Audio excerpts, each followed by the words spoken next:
July. She knows exactly how to tell lies. She's out to get you picture by design. She knows lies. She's optimistic of the color lights. So typical, but take my advice. Before you play with fire, do think twice. And if you get burned, don't be surprised. Lifting higher than the ceiling. Oh, baby, it's the ultimate feeling. You got me lifted, feeling so gifted. Sugar, how you get so fly? Sugar, how you get so fly? Sugar, how you get so fly? Sugar, how you get so fly? Sugar, how you get so fly?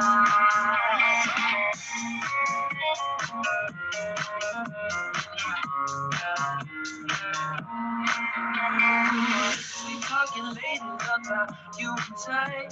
Time sugar with just the right amount of spice. I'm in the loop and everyone desire. She's out to get you. You can run, you can hide. She's something mystical and color lights. So far from typical, but take my advice. Before you play with fire, do think twice. And if you get burned, well, baby, don't you be surprised.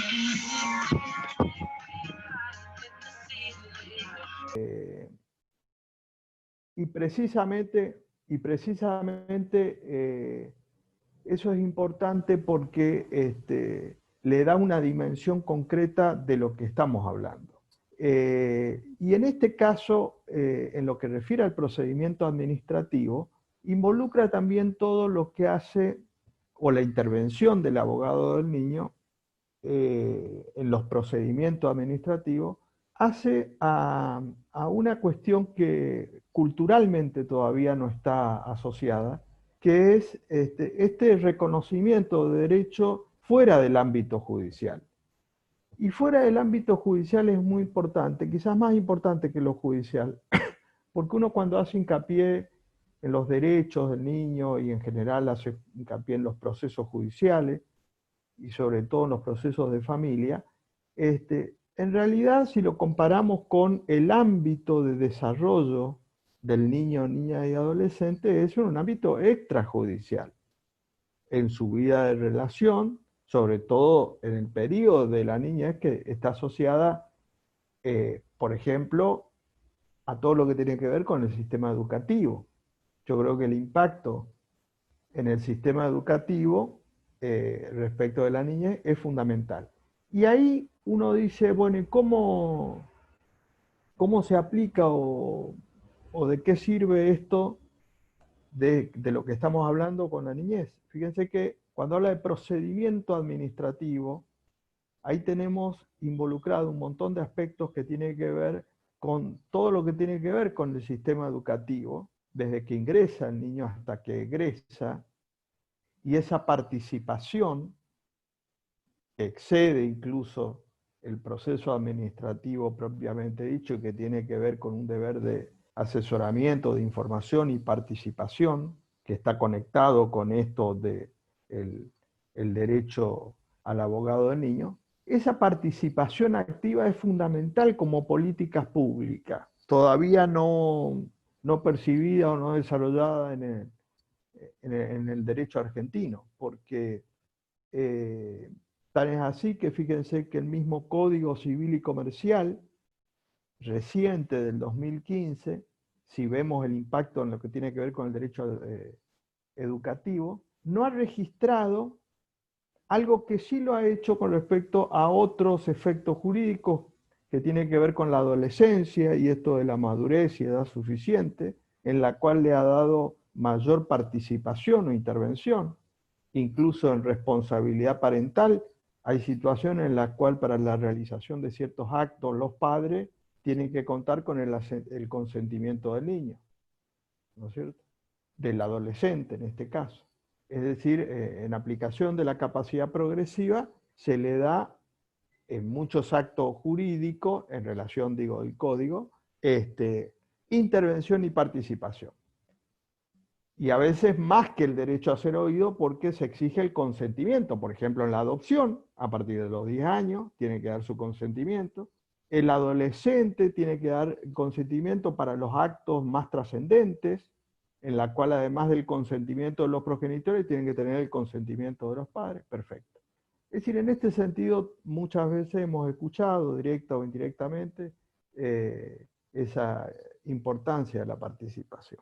Ahora, fíjense el impacto en el sistema educativo, nulo absolutamente, porque cuando habla de los actos que tiene que tener el consentimiento, o el menos que el consentimiento, el derecho a ser oído, cuando nos trasladamos al ingreso al sistema educativo, ingreso ya, vamos a suponer del adolescente, no estamos hablando de una persona menos de 13 años, es decir, el adolescente para la ley es de 13 a 18.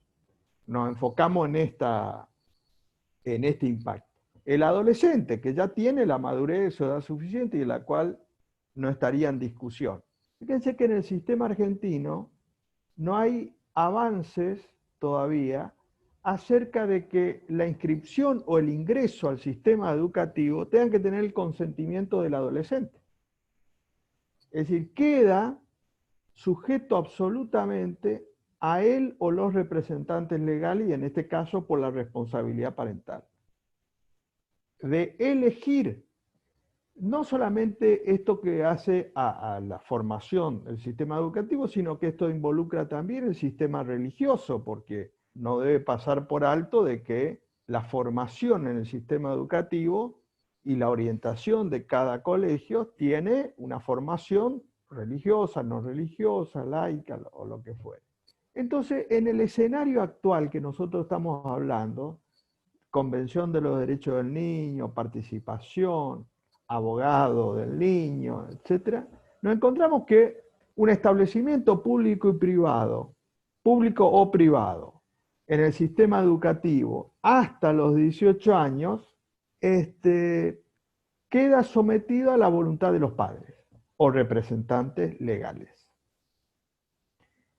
Ahí se ve claramente la no asociación de estos derechos con los derechos del niño. Y acá fíjense que si nosotros abordamos desde el punto de vista del derecho a la información, muchos adolescentes podrían querer elegir. Y si nosotros metemos acá la figura que tiene que ver con el asesoramiento de un derecho, quizás él podría recurrir al órgano administrativo o aún a la faz judicial para decir, vamos a suponer una persona de 15 años, yo no quiero esta orientación religiosa o no religiosa que quieren mis padres. O el colegio en donde yo estoy anotado o inscrito, tengo un traslado que no me resulta cómodo y puedo hacerlo en otro establecimiento. Estoy poniendo ejemplos totalmente, digamos, casuísticos. Claro, hoy el adolescente ignora de ese derecho. Si nosotros asociamos esto con la figura de abogado del niño, fíjense el impacto que puede producir en la elección del colegio. Y todavía no entramos al colegio. Digo al colegio, al sistema educativo, porque el niño o niña adolescente en donde más tiene su inserción en el sistema educativo. Entonces estamos hablando de un colectivo o de una incidencia de un gran porcentaje de los niños, niñas, adolescentes que están en el sistema educativo en este caso. Eso todavía no está asociado ni aún por los colegios de abogados, porque eso podrían tener también convenios, digamos, de formación y de charlas, etcétera, con los colegios o los establecimientos públicos y privados, para hacerles saber de estos derechos, etcétera.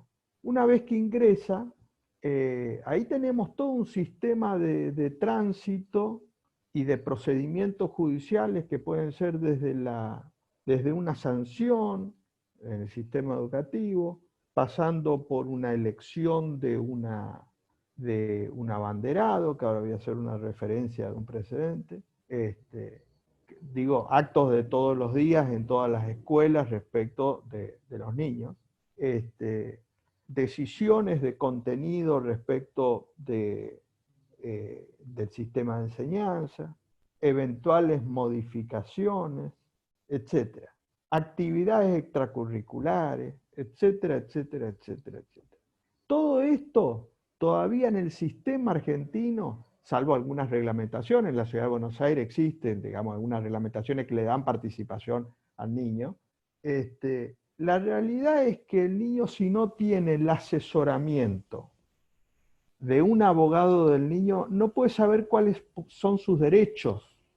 Y en consecuencia tenemos la inaplicabilidad práctica de todos estos derechos porque el adolescente ignora estas circunstancias o estas situaciones.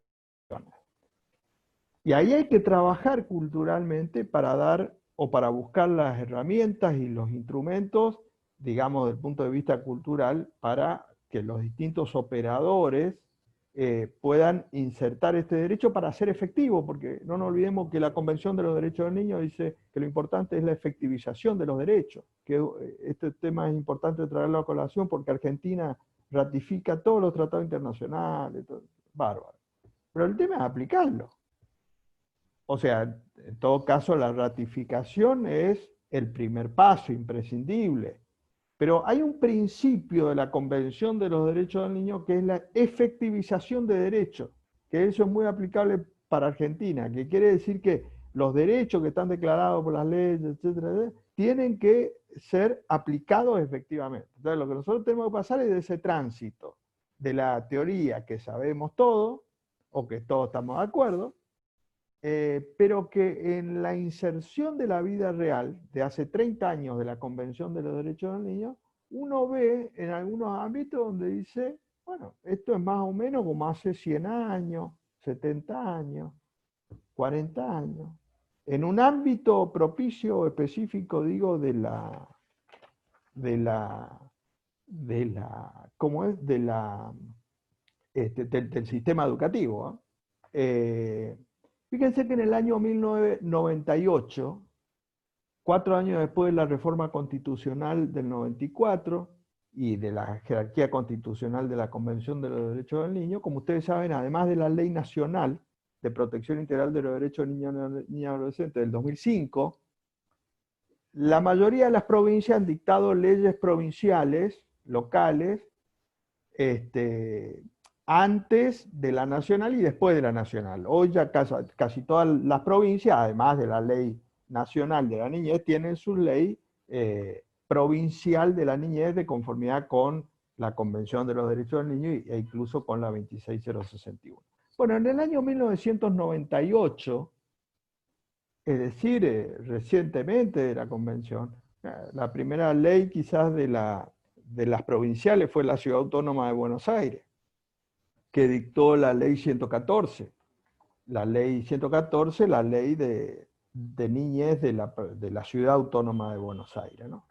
Digo por el año, 1998, que fue es decir, estamos hablando 7 años antes de la ley nacional. Fíjense que el artículo 29 dice, derecho a la educación, garantías mínimas, garantías mínimas. El gobierno de la ciudad garantiza a niños y adolescentes, inciso A, acceso gratuito a los establecimientos educativos de todos los niveles garantizados, la prestación de los servicios en todos los barrios de la ciudad. B, igualdad de condiciones de acceso, permanencia y egreso del sistema educativo, instrumentando las medidas necesarias para la retención del mismo. Inciso C, respeto por parte de los integrantes de la comunidad educativa. Inciso D, acceso al conocimiento e información de los procedimientos para la construcción de las normativas de convivencia y su participación en ellas. Inciso E, ser escuchados previamente en caso de decidirse cualquier medida o sanción, las que únicamente pueden tomarse mediante procedimientos y normativas conocidas, claras y justas. Recurrir a instancias escolares superiores o extrajudiciales en caso de sanciones. Y ahí está 7 incisos más. Me detengo en eso porque en todo eso que ya vimos nos sobra para decir la importancia que puede tener un abogado del niño. Yo fundamentalmente lo último que leí cuando dice recurrir. ¿Cómo va a recurrir una sanción administrativa si no tiene abogado? O sea, esto hace 22 años en la Ciudad Autónoma de Buenos Aires. La Ciudad Autónoma de Buenos Aires todavía no tiene ley de abogado del niño, provincial como tienen otras provincias. Pero este instrumento autónomo, además de la convención y después del 2005 la ley nacional ya, me da el camino, me indica el camino. Entonces, como políticas públicas e incluso como derecho a la información, yo estoy seguro que los adolescentes, me paro con los adolescentes, ni hablo de niño o niña, hablamos del colectivo de adolescentes, 13 a 18. ¿Cuántos adolescentes saben de la existencia de estos derechos y lo ejercen? Y muy poco, porque hay poco cuestionamiento en el sistema administrativo respecto de esto. Y en eso, hace 3, 4 años, un poquito a 4 o 5 años, en Chubut, en la provincia de Chubut, se dio un caso de judicialización justamente del sistema escolar, en la cual el establecimiento había elegido un abanderado. Entonces, los padres de uno de los niños recurrieron a la justicia planteando la nulidad del procedimiento administrativo porque ese niño, que parecía que era el más aconsejable para ser el abanderado, no había sido escuchado y la voluntad de los demás niños tampoco había participado. Es decir, se hizo de acuerdo al sistema interno, la designación del abanderado, y como acto administrativo, y uno de los progenitores de uno de los niños, de los alumnos, recurre a la justicia. Y lo interesante de esto es que la justicia, ya pasado un proceso judicial, lo que cuestionó un procedimiento administrativo, en la ciudad de Radatili. Radatili era una ciudad chica. Lo interesante del fallo, como primer precedente y creo que único desde el punto de vista administrativo, declara la nulidad del acto administrativo, pero el fundamento es muy importante, porque en realidad dice que más allá de la facultad del establecimiento público o privado para decidir respecto de quiénes van a ser los abanderados, que era en el caso, ámbito de aplicación que no estaba en discusión, es decir, la autoridad del establecimiento que eligió el abanderado era el que debía elegir, de acuerdo a sus parámetros, y conforme a la reglamentación interna, que lo tenía, y que fue cumplida, y que fue acreditada, declaró la nulidad del acto administrativo porque los niños, los alumnos, y en particular que era el que planteaba, no había participado. Es muy importante esto, porque en realidad no se asocia esto con un derecho.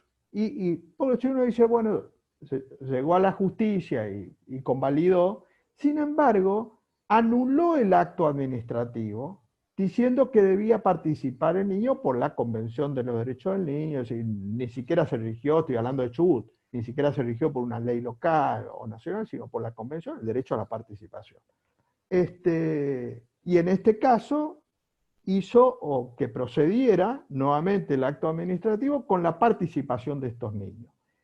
Esta judicialización o este caso provocó además algo interesante, porque la provincia de Chubut, el Ministerio de Educación a partir de esto, elaboró una especie de protocolo para que los escuelas públicas y privadas, cuando designan en este caso el abanderado, le den participación. Es decir, va provocando toda una situación en la cual una judicialización puede llevar a cambiar todo un esquema cultural preexistente, que es el que tenemos que tratar de ver en esto que decíamos, es cada uno de los operadores, desde su lugar, cómo puede hacer para cambiar, porque El cambio tiene que ser fundamental porque digamos, si vemos toda esta circunstancia, vamos a ver que en la mayoría de los casos la aplicación sigue todo un derecho de un sistema viejo, en donde por aplicación del artículo 27 de la 26061, en todos esos procedimientos administrativos de elección, de sanciones, de cambio de contenido, etcétera, tiene que tener un abogado. No solamente el niño tiene que participar, sino que tiene que tener un abogado. El tema es ver cómo nosotros llegamos a producir ese cambio. ¿Cómo hacemos? Y que tiene que ver con el derecho de conocerlo antes que los adolescentes, porque si el adolescente no sabe de sus derechos, ¿cómo va a ejercer? Entonces lo que hay que tratar es de que llegue esa información, porque estoy seguro que en ese contexto muchas personas, adolescentes, van a ejercer sus derechos.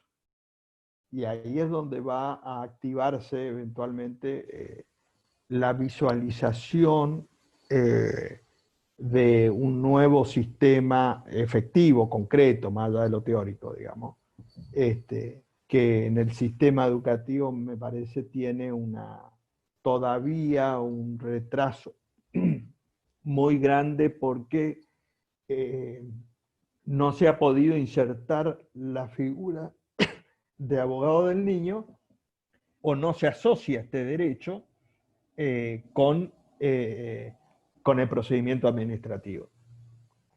Lo que tiene que quedar claro es que la ley nacional obliga como garantía mínima no solamente la participación del niño, sino que el niño se aparte y tenga un abogado en todas las cuestiones que a él lo involucran. Cuando yo tengo en claro eso, puedo avanzar hacia un cambio.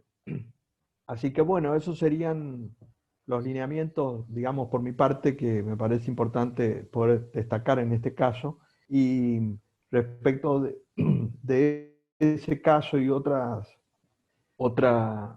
cuestiones respecto de la niñez, hay un grupo de Facebook que tenemos que es Doctrina y Jurisprudencia del doctor Néstor Solari, que subimos fallos o comentarios de algunos fallos inéditos o publicados, y que pueden bajarlo por PDF y un acceso directo, digamos. Así que bueno, le doy la palabra a Cecilia para continuar, y muchas gracias por todo.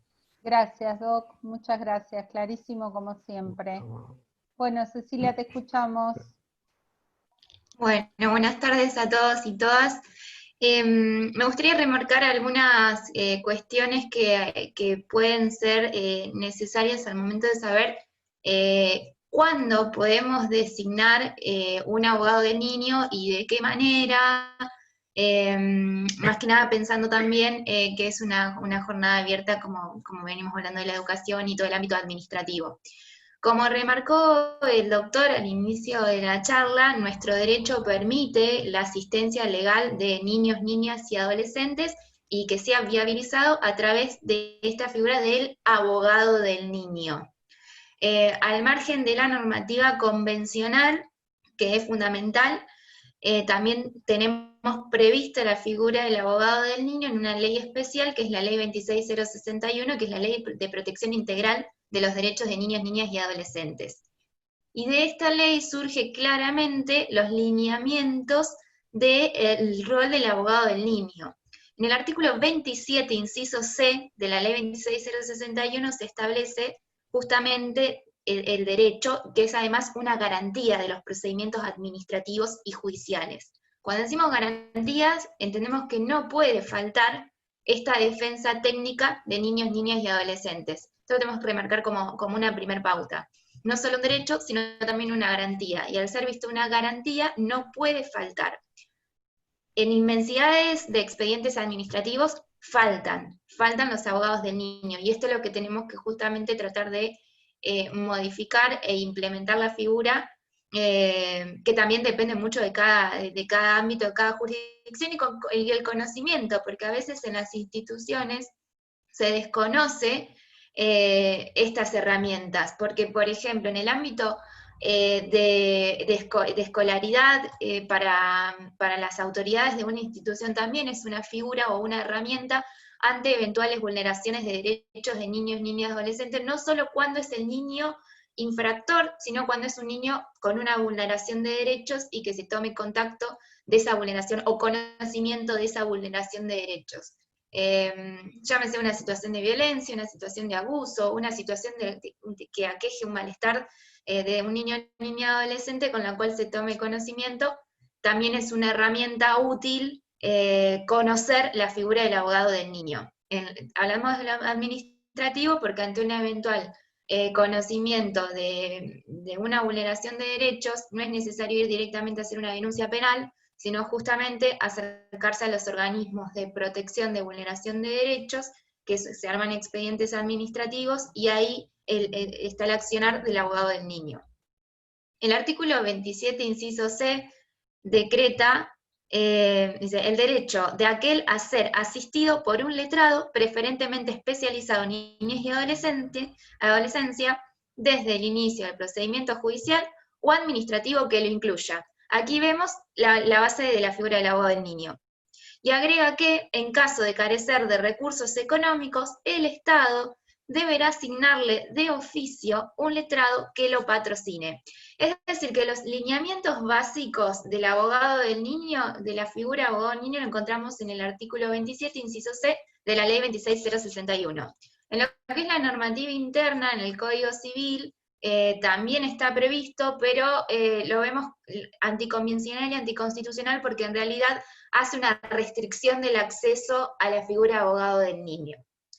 Por eso, tener en cuenta este artículo 27, inciso C, que es el que sienta los lineamientos de edad, que no hay limitaciones de edad para la aplicación de la figura del abogado del niño, es decir, que todo niño tiene el derecho a tener un abogado, y no necesariamente tiene que haber un conflicto de intereses entre el niño y sus representantes, sino que en donde un niño esté involucrado en un procedimiento judicial o administrativo, tiene el derecho a tener un abogado.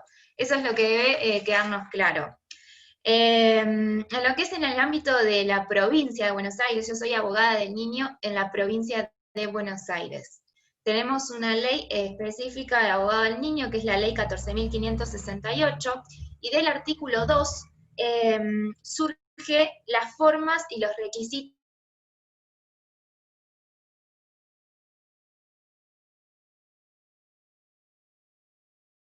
créase un registro provincial de abogados de Aires, donde podrán inscribirse todos aquellos profesionales con matrícula para actuar en territorio provincial que demuestren acabadamente su especialización en derechos del niño, certificado por unidades académicas reconocidas y debidamente acreditadas, ya sean estos profesionales del ámbito público como privado, y o integren distintas organizaciones de la sociedad civil que trabajen la problemática de la infancia y la adolescencia.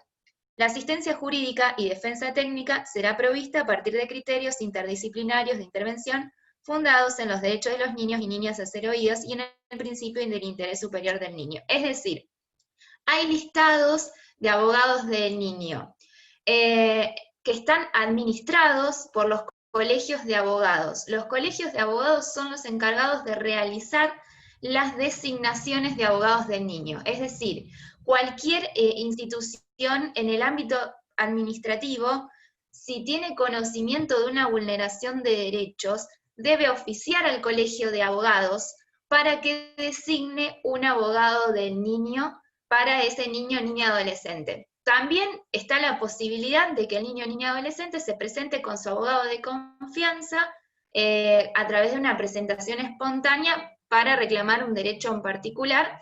Es posible, no necesariamente tiene que estar en el listado. Por supuesto acá hay que ver que este abogado responda a una autonomía de la voluntad de ese niño, niña, adolescente, y aquí es donde va a tener injerencia la capacidad progresiva de ese niño, niña, adolescente, es decir, para elegir su abogado. Ahí, en este tipo de cuestiones es donde la capacidad progresiva del niño tiene una mayor influencia. Si no, lo ideal es la designación por listado, que si se quiere yo lo veo como lo más claro posible de que no esté en realidad que sea limpia la designación y que no esté interesado ningunos terceros en que este abogado esté defendiendo a ese niño o niña adolescente. Y además, que también lo bueno, creo yo, el avance de la consolidación de los listados de abogados del niño, es porque en muchos casos, o en muchas situaciones, cuando se tomaba conocimiento de una vulneración de derechos o de la necesidad de que un niño sea defendido por un abogado, no se sabía a quién designar, a quién recurrir. Esto es lo que ha beneficiado a lo largo de estos años la consolidación de los listados. Es decir, que los abogados del niño están inscritos en un listado que está administrado por los colegios de abogados, quienes son a quienes las entidades administrativas deben oficiar para que designen un abogado del listado. Pero no quiere decir que si una persona, un abogado o una abogada quiere defender a un niño, porque fue elegido por ese niño o niña adolescente, lo puede hacer a través de las presentaciones espontáneas, que es lo que llamamos, o lo que pueden conocer como abogados de confianza. Eso como para tener en claro, decir cómo, si tengo un conocimiento de una situación de una vulneración de derechos, ¿a quién recurro? Colegio de abogados. El colegio de abogados es quien hace la designación, en el caso de la provincia de Buenos Aires, a través de un sistema informático que se llama el sistema REPAN, y de ahí realiza las designaciones. También en el ámbito de lo que es lugares, si tenemos un conocimiento de alguna vulneración de derechos, tenemos que tener en cuenta quiénes son los actores que intervienen ante la protección, o si se quiere, quién es el órgano de aplicación de la ley 26061, que en el caso de la Ciudad de Buenos Aires es el Consejo de los Derechos del Niño, y en el caso de la provincia de Buenos Aires es el Organismo Provincial de la Niñez. Y de forma descentralizada están las defensorías comunas en el ámbito de la Ciudad Autónoma de Buenos Aires, y por otro lado, en lo que es provincia de Buenos Aires, los servicios locales y zonales, que son los que hacen un control de legalidad de lo que hace el servicio local. En este sentido, también depende mucho, hay muchos servicios locales o defensorías comunas que ya inmediatamente hacen ellos, cuando se hace una denuncia de una situación de vulneración de derechos, en este expediente administrativo designan al abogado del niño, y si no, como abogados del niño podemos apersonarnos mediante un escrito firmado por nuestro cliente, que es nuestro niño o niña adolescente, para denunciar alguna vulneración de derechos. Pero estos son los lugares que tenemos que tener presente, y que los que somos abogados del niño tenemos que tener aceitado la presencia justamente en las defensorías comunas o en los servicios locales, y no dejar con que la defensoría comuna o el servicio local es quien va a resolver todas las cuestiones, porque muchas veces no es así. Y la intervención del abogado del niño, el acercarse a la defensoría comuna, el controlar el expediente, el controlar qué pruebas hay, qué es lo que se está haciendo, llega a mejores resoluciones. Eso es en el ámbito administrativo, ante eventuales vulneraciones de derechos donde intervienen las defensorías comunas. Después, el abogado del niño en el ámbito administrativo, tenemos que pensar que en la cotidianidad, si bien no siempre se hace lugar a la figura del abogado del niño por desconocimiento, creo yo, ¿a dónde puede actuar en el ámbito administrativo hoy el abogado del niño? Dijimos, como habló en la primera parte de la charla, el doctor, en los colegios, en el sistema de educación. Después, también con respecto a prácticas médicas, a internaciones de niños, niñas y adolescentes, que también deben contar con un abogado del niño. En el ámbito del registro civil, cuando un niño, niña, adolescente, por ejemplo, desea cambiar su identidad de género, si bien la ley habla que en principio quienes pueden cambiar su identidad de género son los adultos mayores de edad a partir de los 18 años, en el artículo 5 de la Ley de Cambio de Identidad de Género se establece que los niños, niñas y adolescentes que quieran recurrir a un cambio de identidad de género pueden hacerlo a través de el abogado del niño. Entonces, en este caso, el registro civil es quien oficia al colegio de abogados para que designe un abogado del niño, salvo que ese niño o niña adolescente se presente con algún abogado de confianza que actúe como abogado del niño. Esos son los parámetros generales de lo que es la figura de abogado del niño. Si les parece, podemos pasar a preguntas para responder sobre dudas específicas de la figura. ¿Te parece bien, Néstor? Perfecto, ya hay un par de preguntas. Sí, perfecto. Una pregunta, bueno, gracias Cecilia que nos socializaste los datos para el Congreso. La primera pregunta la hace Mariana y dice, tengo una duda en cuanto a la diferencia de la función entre abogado del niño y tutor especial. ¿En qué caso interviene cada uno? Bien. ¿Querés que responda, Néstor? Sí. En realidad hay que pensarlo como dos roles totalmente diferenciados, en realidad. Digo totalmente, pero en la jurisprudencia no ha sido totalmente diferenciado. El abogado del niño lo que ejerce es la defensa técnica del derecho individual de ese niño, niña, adolescente. No lo representa como sí lo hace el tutor especial. Entiendo tu tutor especial del artículo 109, lo que antes llamábamos el tutor ad litem. El tutor especial o el tutor ad litem, por el artículo 109, se procede a esta designación cuando hay un conflicto de intereses entre representado y representada en esa cuestión particular, y se designa un tutor que es la medida, si se quiere, más rápida, sin perjuicio de si después es una cuestión más grave, haya que hacer un juicio de tutela. Pero el tutor especial es para una cuestión en particular en donde haya un conflicto de intereses entre representante y representado, y entonces se designa a un tutor especial. Pero el tutor especial lo representa como lo hacen sus representantes legales necesarios. En cambio, el abogado del niño no representa, defiende técnicamente a ese niño, niña y adolescente. No sé si queda claro o querés agregar algo, Néstor.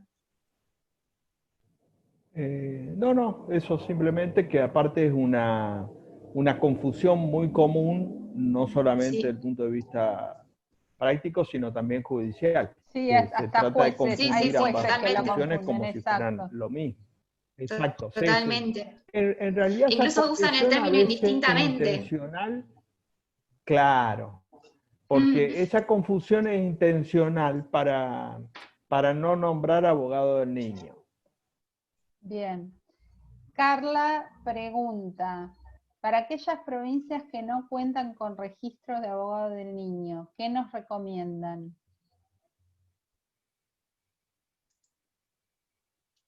No, el tema también instalado con este tema es que, digamos, acá hay un sector muy importante, doctrinario y jurisprudencial, que en realidad está en contra de la figura de abogado del niño. Entonces, ¿qué pasa? Decirlo expresamente es políticamente incorrecto, porque además está en la convención, está en la ley nacional, etcétera. Y entonces, obviamente, ya entraríamos en una discusión de tener que cambiar las leyes. Entonces, lo que se ha hecho es, de alguna manera, introducir muchos requisitos, condiciones, como lo hace el 26 del Código Civil y Comercial, o las provincias que no dictan registro, o las que dictaron registro que no lo reglamentan, o cuando lo reglamentaron dicen no están los honorarios del Estado, o no hay fondo del Estado. Es decir, cada provincia tiene, digamos, su excusa cuando no quiere aplicar la ley, digo, y por lo tanto en este sentido es importante destacar que la ley de las provincias es para la creación del registro, pero no significa que no deba haber ahí abogado del niño. En las provincias donde no hay una ley provincial, será el abogado de confianza, lo que se llama el abogado de la matrícula, común y corriente. Es decir, lo que hay que activar es la aplicación de la figura en el contexto del lugar o la región donde uno esté. Bien.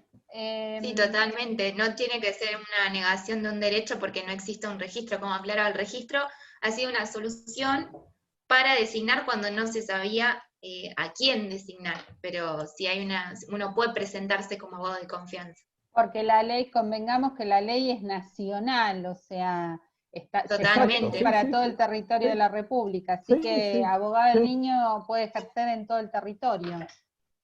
Claro, Totalmente. exactamente. Acá lo que hay que focalizar es que el instrumento que yo tengo que utilizar es la convención y la 26061. Todo el resto lo que puede hacer es sumar, Bien. no O como se querer ha hecho restar, restar. pero no. Claro, es que ahí está lo ideológico, Exacto, justamente. Sí, exacto. sí. Aquí hay otra pregunta muy interesante. Dice, mi pregunta es la siguiente. No, antes hay otra. Cuando la voz del niño y sus deseos son en contra del propio interés superior, ¿cómo debe proceder el abogado del niño? Por ejemplo, un niño abrigado manifiesta que quiere volver a vivir con su progenitor violento. ¡Wow! Claro, justamente ahí está la diferencia de funciones. El abogado, como defensa técnica, lleva al proceso el interés individual del niño. Por lo tanto, el abogado no prejuzga sobre esa situación, cosa que sí lo pueden hacer los padres, el defensor cuando dictamina, el tutor, el mismo juez. Es decir, el abogado lo que hace es llevar ese interés individual al proceso, lo cual no quiere decir que el abogado esté de acuerdo con eso, pero la función profesional del abogado, y por eso es que es distinta a las demás figuras, no es llevar al proceso lo que resulta más conveniente para el niño de acuerdo a su entender, sino el interés individual del niño. Entonces, justamente en eso consiste, digamos, la función, en este y otros tantos ejemplos, de lo que es una defensa técnica individual, de llevar ese interés individual al proceso y después el juez va a valorar. Sacar del centro este término que usted usa mucho, Doc, que es la la mirada adultocéntrica, ¿no? O sea, pensar con lo que adulta, si el niño quiere volver, quiere volver, o sea, el sentimiento es ese. Claro, claro, claro, claro. Hay que llevar al proceso eso. Y después el juez va a resolver conforme al interés superior del niño. Pero yo tengo que llevar al proceso. Hoy decía de la 114, ¿no? De la ley de la ciudad de 1998, previo a la ley nacional. También ahí dice el artículo 11, dice garantías procesales de 1998. La primera ley provincial que fue en la ciudad de Buenos Aires, de la niñez obviamente, dice, entre las garantías procesales dice, enumera inciso J, A, B, C, D, hasta el J. Y uno de los incisos dice, inciso C, a la igualdad en la relación procesal, a cuyo efecto puede producir todas las pruebas que estime conveniente para su defensa. Claro. Es decir, a la igualdad procesal, ¿qué significa? Que yo tengo que llevar al proceso mi interés individual y aportar la prueba. Entonces, ese niño quiere lo que quiere. Yo tengo que, primero, garantizarle como un derecho humano, llevar al proceso para que después cuando se resuelva el interés superior del niño, lo más conveniente, etcétera, eso esté en el proceso, porque si no, él no tiene las condiciones de igualdad. Perfecto, Doc. Esa es la gran diferencia, digamos. Clarísimo. Bueno, Jimena pregunta, ¿por qué, a pesar de ser dos figuras distintas, se insiste con que el abogado del niño y el defensor de los niños, niñas y adolescentes son partes diferentes en los procesos donde se los involucra, ya que de alguna forma ambas figuras se dirigen a la protección de niños, niñas y adolescentes? ¿Ambos tienen la protección de sus derechos? No, el defensor, el que dictamina, la intervención por el Ministerio Público. Supongo que El sí. asesor de Jimena, si menores querés o abrir defensor el de menores. micrófono Sí. para aclarar. El defensor, cuando el sistema judicial, la intervención del defensor o asesor de menores, que tiene que hacer un dictamen, por ley, lo que en realidad el defensor o el asesor dictamina es lo que él cree más conveniente para el niño. Un poco lo que hoy decía Cecilia, que él es un representante. Entonces, Claro. para traducirlo, este ejemplo que vos pusiste, el niño me dice A, yo soy asesor de menores. Yo en mi dictamen puedo hacer B. Justamente porque yo no tengo la misión de llevar al proceso el interés individual del niño, sino dictaminar conforme a lo que a mí me parece más conveniente. Esa es la diferencia ideológica que hay que diferenciar. El abogado, en el ejemplo como decíamos antes, no. El abogado le da el asesoramiento. Yo le puedo decir al niño, mirá, a vos te conviene C. De todas estas variantes, a vos te conviene C. Forma parte del asesoramiento. Ahora, si el niño a mí, el niño o un mayor de edad, me dice A, yo como abogado no puedo llevar al proceso B, C ni D. Tengo que llevar A. Claro. Esa es la diferencia ideológica, cualitativa y clara entre un abogado y todos los otros funcionarios que existen y ya existen y que no se contraponen con el abogado. El abogado es otra cosa. Y Eso tiene es lo que que hay ver que hacerle entender a la gente. el defensor oficial también, Doc, tiene que ver con el procedimiento y lo legal, ¿no? O sea, el Claro, resguardo claro. desde ese lugar, Claro. digamos. Exacto, sí. Tiene un interés Claro, por eso social. se suelen Además. confundir estas figuras, pero el defensor de menores o asesor de menores, como se le llama en Provincia de Buenos Aires, justamente como decía el doctor, dictamina, representa los intereses del Estado, qué es lo mejor para ese niño, no el abogado, Claro. no. Exacto. Claro. Acá... Exacto lo que dice Mara. Mara, exactamente. Que a veces Mara dice que el defensor, o sea, el asesor, tiene la actuación complementaria junto con el abogado del niño, no obstante, ambos defienden los derechos de los niños, en algunos casos no coinciden, porque lo que pasa es que la defensa es parados desde diferentes lugares. Claro, Totalmente, puede claro. coincidir como no. Es como... Muchas veces es coincidente. Es como ahora, en virtud de la 26061, se designó la nacional defensora de niño, niña, adolescente, Graham, la doctora Graham. Justamente, también por 26, es otra cosa. Claro. Es otra cosa. Porque ahí, ¿qué es lo que, en virtud de la 26061, qué derecho del niño tiene que defender? Y, por ejemplo, en la ley de presupuesto, para que haya más recursos respecto de la niñez, plantear, por ejemplo, acciones colectivas respecto a afectación de medidas, actos, etcétera, privado o público, es otra cosa. O sea, no es sustitutiva, digamos. Acá preguntan, Doc... Por eso, ahí lo que hay que distinguir son los ámbitos. Exacto. Acá Florencia pregunta, y ahí es un buen momento para contarnos el tema del posgrado que ustedes tienen en la UBA. Dice, ¿dónde hay espacios de formación para capacitarse como abogado del niño en Ciudad de Buenos Aires? Bueno, ahora con este sistema y con esto que estamos viviendo, convengamos que es todo más o menos, aunque estamos todos juntos acá, digamos, podría ser. Y usted, el doctor tiene, bueno, a ver, Cecilia, contanos el posgrado que dirige el doctor, o el doctor, no sé quién de los dos nos quiere contar. Sí, el doctor que... Es en realidad un posgrado de la UBA, específicamente de abogado del niño. El único posgrado de facultades, universidades, de abogado del niño como programa de actualización, son 130 horas, y obviamente todo el eje es abogado del niño, no derecho de la niñez, porque derecho de la niñez hay mucho, y incluso en familia también. hay posgrado de familia y niñez, que es otra cosa. Este posgrado específicamente sobre la figura de abogado del niño.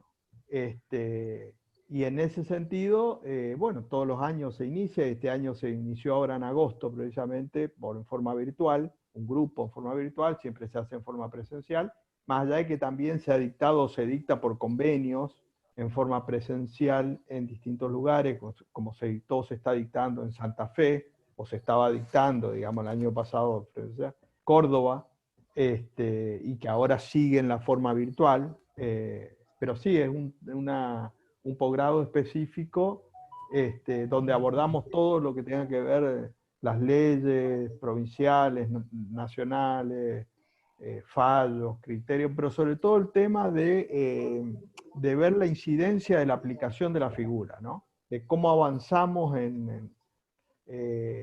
digamos, en la implementación de la figura, ¿no? Yo Bien, creo que eso es importante. Acá ya Carla se ve que estuvo averiguando, dice que ya cerró la inscripción. Bueno, estate atenta que seguramente la Infodoc en la página de el año que Doctrina y viene, Jurisprudencia, en abril, también está, ¿no es cierto? Sí, sí. De todas formas, la página de la facultad en posgrado está en posgrado también.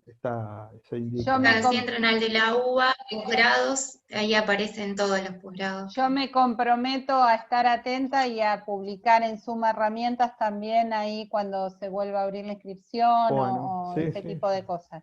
Mara estaba levantando la mano, bueno, a ver, ¿querés preguntar algo? Sí, yo quería preguntar respecto de eso, que el abogado del niño, buenas tardes doctor, y buenas tardes ¿Qué tal, Mara? y a todos. Bien.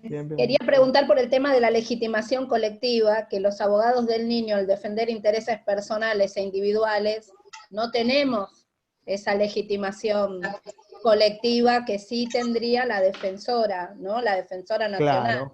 Claro. Quería hacer esa distinción, porque, ¿qué pasa? No obstante, sí. Sí, no, lo escucho, doctor. No, que la defensora tendría la posibilidad de estas acciones colectivas. Ahora, el abogado podría patrocinar a muchas partes y hacerlo en forma colectiva también. Digamos. Como un litis consorcio activo. Esa sería la figura. Sí. Bien. Sí. Bueno, porque le cuento que a veces, es triste la cosa, es que a veces tenemos un abusador que abusa de muchos chicos, ¿no? Por ejemplo, no sé, no quiero referir el caso puntual, pero por ejemplo, un portero respecto de los alumnos de un grado, 5 o 6 chicos. Entonces, el abogado del niño podría intervenir contra ese abusador representando... Exacto. Está bien, como un litis consorcio. Sí, porque tienen el mismo interés. Exactamente. Esa era mi pregunta puntual. Y con respecto al posgrado, déjeme aportar que yo fui alumna de ese posgrado y que lo puedo recomendar porque es excelente, porque recorre toda la actuación del abogado del niño en cada uno de los procesos y que va cambiando de profesionales a la hora que te dan la clase. O sea, el doctor tiene una clase, pero cada unidad suma un nuevo docente. Así que una lástima que ya haya terminado la inscripción. Habrá otra, doctor, por favor. Claro, si no, en abril se va a abrir un nuevo grupo que creo que va a ser también en forma virtual, que es importante a veces por la distancia. Es excelente. Porque el problema es que esta se cerró por cupo, se cubrió el cupo, porque se inscribió gente mucho de afuera. Exacto. Y sí, alguna cosa tenía que tener virtual, buena la pandemia. Claro. Cierto.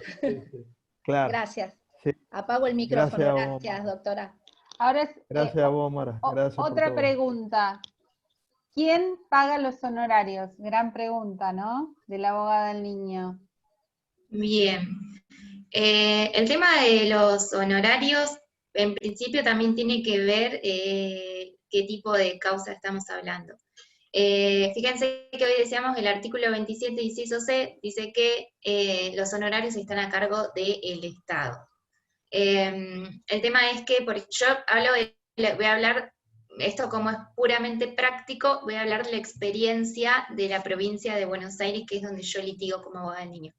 En el caso de la provincia de Buenos Aires, como tenemos una ley de abogado del niño, y después la ley, la reglamentación de la ley, y los convenios que hizo el Colegio de Abogados con el Ministerio de Justicia, fueron deformando este artículo 27, inciso C, que dice simplemente a cargo del Estado.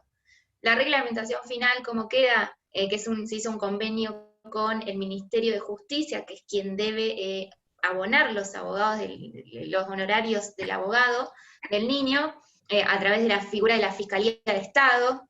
A ellos, a la Fiscalía de Estado, es a quien tenemos que notificar nuestras resoluciones de honorarios. En principio lo que dice la reglamentación es que el 50% de los honorarios regulados están a cargo del Estado, salvo que se acredite un beneficio de pobreza. Si se acredita el beneficio de pobreza, será el 100% a cargo del Estado, que es, ya te digo, la viabilización, o cómo se canaliza, es hay que traer a la Fiscalía de Estado al procedimiento para notificarlo. Esto de una manera muy, muy, muy general, ¿no? Y el tema de la regulación, o sea, de los montos, depende, la actuación, no por ser abogados del niño te van a pagar menos, sino que justamente tiene que ver con el objeto de la causa que se trate. Bien, y tiene que ver como en el caso de los adultos, y las reglas de la parte judicial, las costas procesales, o sea, las reglas de las costas procesales del condenado al pago, ¿no? Eso también. Si hay algún condenado al pago, no va a ser el Estado el que pague los honorarios, sino que, bueno, por eso digo, depende, hay que aplicar la ley de honorarios, la ley de costas procesales, del Código de Procedimientos, y la acreditación de la pobreza para el caso de que sea el Estado el que deba cubrir, para que después no se nos apele diciendo, no, nosotros solo el 50%. Claro. A ver qué Mara dice, aporto que ya no hacemos beneficio de litigar sin gastos, que los abogados no lo hacen. Por eso dije un beneficio de pobreza, no dije beneficio de litigar sin gastos, acreditar la situación. Bien. Presentamos jurisprudencia y ya no lo hacemos porque se presume la gratuidad para el proceso, para el niño. Citamos las reglas de Brasilia y... Claro, pero hay que manifestarlo. Claro. Sí, y ya no nos hacen hacer el beneficio como antes, en eso avanzamos. Exacto, porque eso también en un momento fue todo un tema y que se discutía si había que hacer un beneficio de litigar sin gasto o acreditar justamente el hecho de que no tiene acceso a recursos. Por eso no dije un beneficio de litigar sin gastos, que ya sería otra situación que también estuvo discutido en el principio. También estamos abordando la cuestión de honorarios de una manera muy, muy genérica, ¿no? Pero en un principio justamente se discutía si había que iniciar junto al proceso un beneficio de litigar sin gastos o no. Eso ya lo que es el beneficio de litigar sin gastos, no. Pero sí hacer la manifestación porque la Fiscalía de Estado en sus apelaciones lo trae a colación. Y voy a hacer una pregunta. El otro día hubo un planteo, digamos, de un conocido. Tenían en realidad eran las sobrinas, tenía que operarse de apéndice. 17 años, papás separados. Nada, los papás querían trasladarla a un pueblo de la ciudad de Buenos Aires, que hay, digamos, en ese pueblo hay un hospital, podía operarse ahí, pero quisieron trasladarla a otra ciudad que hay cercana, donde los padres sentían que ella iba a estar mejor, pero la adolescente no se quería quedar. Bueno, pues terminaron trasladándola, que mi pregunta cuando me contaron la anécdota fue, ¿esa adolescente sabe que tenía derecho a quedarse? Bueno, mi pregunta es, ¿qué tiene que hacer en este caso la adolescente o alguna tía o tío o quien sea que a lo mejor esté de acuerdo con ella en esto de que, bueno, la trasladaron, pero ella no quiso, no, o sea, si era por ella quedaba y se operaba ahí, digamos.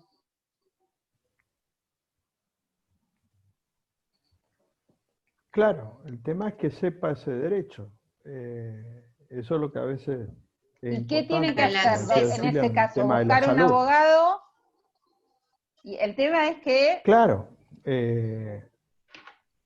sí, buscar un abogado o que los representantes sepan que puede tener un abogado, es decir, buscar por alguna forma el conocimiento para después, en el caso concreto, se buscará de acuerdo a las circunstancias, la casuística, digamos, como un mayor de edad cuando tiene un problema, te busca un abogado, o sea. Claro, exactamente. Pero sabe de su derecho. Exactamente, que no lo saben en realidad. Porque creo que si supieran quizás al plantearlo a los padres, a lo mejor hasta los padres se plantarían desde otro lugar, ¿no? Me parece. Claro, sí. Bueno, exacto. ¿alguien tiene alguna otra pregunta para hacer? Si no tienen preguntas, les voy a, antes de despedirlos, que en 2 palabras, que nos cuenten cómo, bueno, vos Cecilia pasaste los datos, pero más o menos de qué va a tratar, si tiene la duración y sobre el Congreso de Abogado del Niño, si hay un costo, cómo es la participación. Bien, bueno, como les pasé al principio del chat, es el 9 de octubre, es de 14 a 21 horas. Va a haber diferentes comisiones cada 1 hora, está pactado así, o sea, se van a tratar diferentes temáticas, se va a abordar lo que es la defensa técnica del abogado del niño de diferentes temáticas a lo largo de todo el día. La idea, bueno, es que justamente también de todos los profesionales que participen puedan intervenir, hacer preguntas, se va a abrir un espacio a debate o a contar experiencias, que eso es lo lindo de este tipo de congresos. Así que es de 14 a 21 horas y cada 1 hora está pactado en lo que son las diferentes paneles, por decirlo de alguna manera, que es lo que tratamos de adaptar lo presencial a lo virtual. El mail, ahí lo pasé, si quieren lo vuelvo a escribir por las dudas. Tienen que enviar un mail ahí para realizar la inscripción, ¿verdad? Exacto. Bien. ¿Es gratuito, Cecilia? ¿Hay que abonar algún Sí, es costo? gratuito, no tiene ningún tipo de costo. Ay, se me manda Sí, porque cuando quiero reenviar el automático de mi Zoom. Valentina hizo una pregunta. Si el niño refiere querer vivir con un progenitor violento, me surgió una duda. ¿Hasta qué punto la intervención de la abogada del niño garantiza los derechos sin generar de manera contradictoria la vulneración? Y porque estamos ahí, Valentina, es un poco lo que dijo el doctor, la mirada adultocéntrica, o sea, por más que nosotros pensemos que no tiene que volver con el violento, si él lo quiere como representante, ¿no, Doc? Claro, una cosa, se confunde en el niño como no se confunde en el mayor, en el adulto, el derecho de una persona con su mejor interés. Es decir, justamente, lo que estamos hablando acá es el derecho que está basado en su voluntad. Su voluntad es ir con el agresor, lo cual no quiere decir que se vaya con el agresor. Pero yo tengo que garantizar en el proceso traer esta voluntad. A ver, olvidémonos del niño. ¿Cuántos casos de una mujer golpeada que todo el entorno familiar le dice, pero te pega vos? Sí, pero yo lo quiero, dice. A ver, lo que quiero decir es, tenemos que separar 2 cosas, que es el derecho de una persona, en este caso la voluntad, el deseo, y la otra es cuál es su mejor interés, que eso lo va a valorar el juez, que es otra cosa. Entonces yo desde el inicio no puedo dejar de llevar al proceso ese interés individual. Exacto, que es la representación. Después el juez decidirá o habrá alguna especie de control o algo. Claro, esto es como, digamos, el mismo discurso, la misma confusión a veces en penal históricamente respecto a mayores. Dice, bueno, ¿cómo un abogado va a defender a un homicida? Es decir, el abogado en realidad no defiende el homicidio. Lo que defiende es el derecho a la defensa judicial y el debido proceso de esa persona. Claro. Exacto. Clarísimo el ejemplo. Esto es lo que hay que poner en el niño. Es decir, el niño a mí me dice a los 12 años, por poner un ejemplo, me dice, yo quiero ir con tal persona que es el agresor. Yo tengo que llevar al proceso eso. Y no quiere decir que yo esté de acuerdo con eso, porque no es mi misión. Claro. Es el juez el que va a valorar, conforme a todas las circunstancias, y de acuerdo a ese interés superior al niño, qué es lo que sea conveniente para ese niño, que es otra cosa, que ya es una instancia posterior. Exacto, exacto. Bueno, ahora sí, damos por finalizado. Vuelvo a agradecer, Doc, la presencia. Un lujo y un placer. Creo que para los participantes y las participantes también sintieron lo mismo. Cecilia también, la verdad que la claridad de los dos a veces, cuando no hay preguntas, tiene mucho que ver con eso, ¿no? Con la claridad de la disertación, y acá prácticamente pasó eso. Así que les agradezco muchísimo a todos y a todas que participaron, y en especial al doc Néstor Solari y a la doctora Cecilia. Tienes un apellido muy difícil, Cecilia, quiero decir, por eso te digo Cecilia, nada más. Sí, es muy difícil, por eso todos me dicen Cecilia. Claro. Cecilia, claro.